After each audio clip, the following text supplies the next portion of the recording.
റഷ്യ-യുക്രൈൻ യുദ്ധം അവസാനിക്കുകയാണെന്ന് Russian president Vladimir Putin. യുക്രൈനും റഷ്യയും 3 ദിവസത്തേക്ക് വെടിനിർത്തൽ നടപ്പിലാക്കണമെന്നും യുദ്ധ തടവുകാരെ കൈമാറണമെന്നുമുള്ള ട്രംപിന്റെ നിർദ്ദേശത്തിന് പിന്നാലെയാണ് പുടിന്റെ പ്രതികരണം. 4 വർഷത്തിലേറെയായി നീണ്ടുനിന്ന പോരാട്ടം അവസാനിപ്പിക്കാൻ സഹായിച്ച യുഎസിന് നന്ദിയെന്നും പുടിൻ പറഞ്ഞു. മെയ് 9 മുതൽ 11 വരെ 3 ദിവസത്തെ വെടിനിർത്തൽ നടപ്പിലാക്കാനാണ് യുഎസ് പ്രസിഡന്റ് നിർദ്ദേശിച്ചിരിക്കുന്നത്.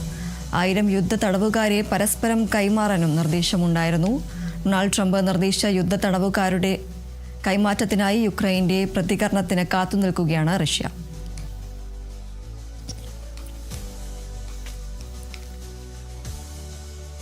റഷ്യ-യുക്രൈൻ യുദ്ധം അവസാനിപ്പിക്കുകയാണെന്ന് ഇപ്പോൾ റഷ്യൻ പ്രസിഡന്റ് വ്ളാഡിമിർ പുടിൻ അറിയിച്ചിരിക്കുകയാണ്. യുക്രൈനും റഷ്യയും 3 ദിവസത്തേക്ക് വെടിനിർത്തൽ നടപ്പിലാക്കണമെന്നും യുദ്ധ തടവുകാരെ കൈമാറണമെന്നും ട്രംപിന്റെ നിർദ്ദേശത്തിന് പിന്നാലെയാണ് ഇപ്പോൾ പുടിന്റെ ഈ ഒരു പ്രതികരണം വന്നിരിക്കുന്നത്. 4 വർഷത്തിലേറെയായി നീണ്ടുനിന്ന പോരാട്ടം അവസാനിപ്പിക്കാൻ സഹായിച്ച യുഎസിന് നന്ദിയെന്നും പുടിൻ പറയുകയുണ്ടായി. മെയ് 9 മുതൽ 11 വരെ 3 ദിവസത്തെ വെടിനിർത്തൽ നടപ്പിലാക്കാനാണ് യുഎസ് പ്രസിഡന്റ് നിർദ്ദേശിച്ചിരിക്കുന്നത്. 1000 യുദ്ധ തടവുകാരെ പരസ്പരം കൈമാറാനും നിർദ്ദേശമുണ്ടായിരുന്നു. ഡൊണാൾഡ് ട്രംപ് നിർദ്ദേശിച്ച യുദ്ധ തടവുകാരുടെ കൈമാറ്റത്തിനായി യുക്രൈന്റെ പ്രതികരണം കാത്തിരിക്കുകയാണ് റഷ്യ.